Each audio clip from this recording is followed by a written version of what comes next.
Selamat pagi teman-teman semua. Yang saya hormati Ibu Anissa Alifa selaku dosen pengampu mata kuliah Ekonomi Mikro. Pertama-tama, kami ucapkan terima kasih kepada Ibu Anissa yang telah memberikan kami kesempatan untuk memaparkan sedikit materi terkait bentuk-bentuk organisasi perusahaan dan fungsi produksi. Sebelum masuk pada penjelasan materi, izinkan saya memperkenalkan anggota kelompok saya. Saya sendiri, Dipti Sestiawati. Di sini saya selaku moderator sekaligus pemateri bersama rekan saya yaitu Ferry Jonathan selaku pemateri. Selanjutnya, berikut adalah pokok-pokok bahasan yang akan kami sampaikan. Yang pertama, ada bentuk-bentuk organisasi perusahaan. Yang kedua, perusahaan ditinjau dari sudut teori ekonomi. Yang ketiga, fungsi produksi. Yang keempat, ada teori produksi dengan satu faktor berubah. Dan yang terakhir, yaitu teori produksi dengan dua faktor berubah. Baik, kita akan masuk ke pembahasan yang pertama, yakni bentuk-bentuk organisasi perusahaan yang akan disampaikan oleh rekan saya, Ferry. Kepadanya, dipersilakan. Bentuk-bentuk organisasi perusahaan. Yang pertama ada perusahaan perseorangan. Perusahaan perseorangan adalah perusahaan yang dimiliki secara perseorangan dan memiliki tanggung jawab yang tidak terbatas. Tanggung jawab yang tidak terbatas itu maksudnya adalah semua harta yang dimiliki adalah sebagian yang tidak terpisahkan dari resiko usaha yang dijalankan. Yang kedua ada perusahaan perkongsian atau firma. Organisasi perusahaan seperti ini adalah organisasi perusahaan yang dimiliki oleh beberapa orang. Mereka bersepakat untuk secara bersama menjalankan suatu dan membagikan keuntungan yang diperoleh berdasarkan perjanjian yang telah disepakati bersama. Yang ketiga ada perseroan terbatas. Perseroan terbatas adalah perusahaan yang dimiliki oleh seorang atau lebih menjadi pemilik saham atau share perusahaan. Perusahaan yang berbentuk perseroan terbatas dapat mengumpulkan modal secara mengeluarkan saham, yaitu suatu bentuk surat berharga yang menyatakan bahwa pemegangnya adalah menjadi salah seorang pemilik perusahaan yang mengeluarkan saham tersebut. Lalu ada bentuk lain organisasi perusahaan. Yang pertama ada perusahaan negara yang lebih dikenal sebagai BUMN atau uh, Badan Usaha Milik Negara. Yang kedua ada perusahaan koperasi. Perusahaan koperasi itu adalah perusahaan yang didirikan bukan untuk mencari keuntungan melainkan untuk melindungi kepentingan para anggotanya. Yang kedua ada perusahaan ditinjau dari sudut ekonomi.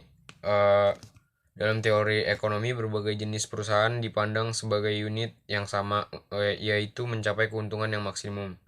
Untuk tujuan tersebut, maka dijalankan usaha yang bersamaan, yaitu mengatur penggunaan faktor-faktor produksi dengan cara yang seefisien mungkin, sehingga usaha memaksimumkan keuntungan yang dapat dicapai dengan cara yang dari sudut ekonomi dipandang sebagai cara yang paling efisien. Selanjutnya ada fungsi produksi yang akan dijelaskan oleh saya sendiri. Fungsi produksi adalah hubungan di antara faktor-faktor produksi dan tingkat produksi yang diciptakannya. Faktor produksi dikenal juga dengan istilah input dan jumlah produksi disebut sebagai output. Fungsi produksi selalu dinyatakan dalam bentuk rumus, yaitu Q sama dengan F.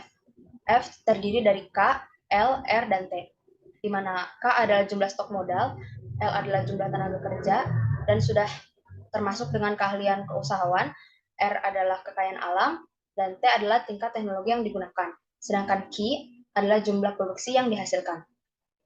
Maksud dari rumus tersebut adalah pada dasarnya berarti bahwa tingkat produksi suatu barang tergantung kepada jumlah modal, jumlah tenaga kerja, jumlah kekayaan alam, dan tingkat teknologi yang digunakan. Nah, pokok pembahasan selanjutnya yaitu teori produksi dengan satu faktor berubah. Di sini ada hukum hasil lebih yang semakin berkurang. Hukum hasil yang lebih semakin berkurang menjelaskan sifat pokok dari hubungan antara tingkat produksi dan tenaga kerja yang digunakan untuk mewujudkan produksi tersebut. Hukum hasil lebih yang semakin berkurang menyatakan bahwa apabila faktor produksi yang dapat diubah jumlahnya, yaitu tenaga kerja, terus-menerus ditambah sebanyak 1 unit, pada mulanya produksi total akan semakin banyak pertambahannya. Tetapi setelah mencapai satu tingkat tertentu, produksi tambahan akan semakin berkurang dan akhirnya mencapai nilai yang negatif. Nah, di sini ada contoh kurva hukum hasil lebih yang semakin berkurang. Bisa dilihat pada kurva tersebut, selisih hasil produksi setiap penambahan tenaga kerja awalnya semakin tinggi, tapi semakin lama semakin menurun. Ini dikarenakan karena faktor yang ditambah hanya tenaga kerja saja, sedangkan produksi yang lain seperti misalnya mesin atau tanah itu tidak ditambah. Nah, karena tanah dan mesin ini mempunyai maksimal pengguna, nilai maksimal pengguna, jadi kalau pengguna mesin tersebut melebihi dari yang diperlukan, sedangkan mesin tersebut tidak ditambah, maka kegiatan produksi akhirnya akan menjadi tidak optimal. Nah, pokok pembahasan yang terakhir yaitu teori produksi dengan dua faktor berubah.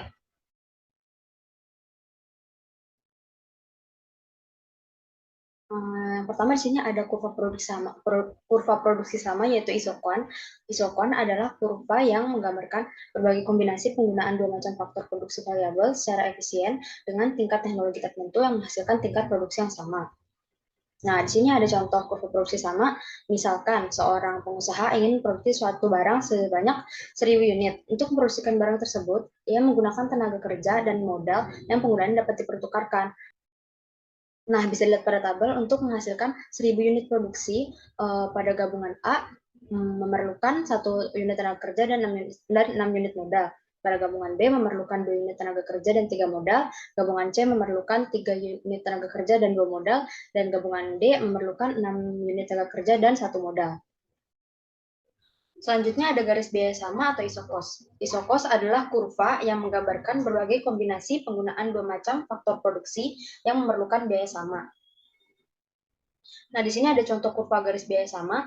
Misalnya, upah tenaga kerja Rp10.000 dan biaya modal per unit Rp20.000. Sedangkan jumlah uang yang tersedia Rp80.000. Garis TC dalam gambar menunjukkan gabungan tenaga kerja dan modal dengan menggunakan uang yang tersedia.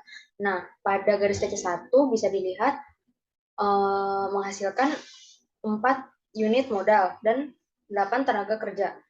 Nah, 4 unit modal ini diperoleh dari 80.000 tadi yang mana itu jumlah uang yang tersedia dibagi dengan biaya modal per unitnya, sehingga menghasilkan 8 unit modal. Nah, sedangkan tenaga kerja diperoleh dari 80.000 tadi yang mana jumlah uang tersedia dibagi dengan upah tenaga kerja yaitu 10.000. Jadi kita bisa memberikan upah kepada 8 unit tenaga kerja. Yang ketiga yaitu memaksimumkan produksi dan meminimumkan biaya. Nah, poin pertama di sini memaksimumkan produksi. Dimisalkan biaya yang dibelanjakan untuk membeli modal per unit adalah 15.000, upah tenaga kerja 10.000, dan biaya yang tersedia adalah 300.000. Dengan uang tersedia tersebut, produsen sekiranya hanya perlu membeli satu jenis faktor produksi untuk memperoleh 20 unit modal atau 30 tenaga kerja. Garis biaya sama TC menggambarkan tenaga kerja dan modal yang dapat diperoleh dengan uang tersedia. Pertanyaannya, manakah gabungan yang dapat menghasilkan produksi yang paling maksimum? Nah, di sini kan terdapat 5 titik yang terletak di kurva produksi sama yang memotong garis TC, yaitu titik A, B, C, D, dan E. Nah, dari kelima titik tersebut, titik E ini terletak pada kurva produksi sama yang paling tinggi, yang dimana terletak pada tingkat produksi sebanyak 2.500 unit. Nah, artinya gabungan dari titik E ini memaksimumkan jumlah produksi yang dapat dibiayai oleh uang yang tersedia, yaitu sejumlah 300.000. Gabungan dari titik E ini sendiri terdiri dari 12 unit modal dan 12 unit tenaga kerja. Poin yang kedua yaitu meminimumkan biaya.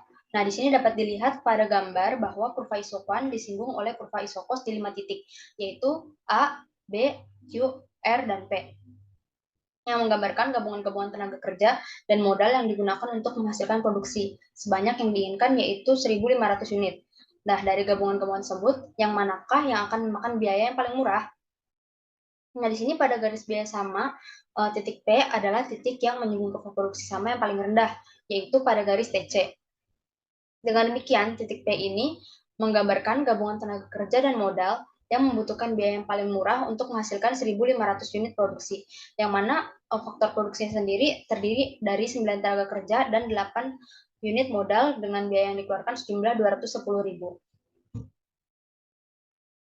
Oke, baiklah, saya kira cukup sampai di sini pemaparan materi dari kelompok kami.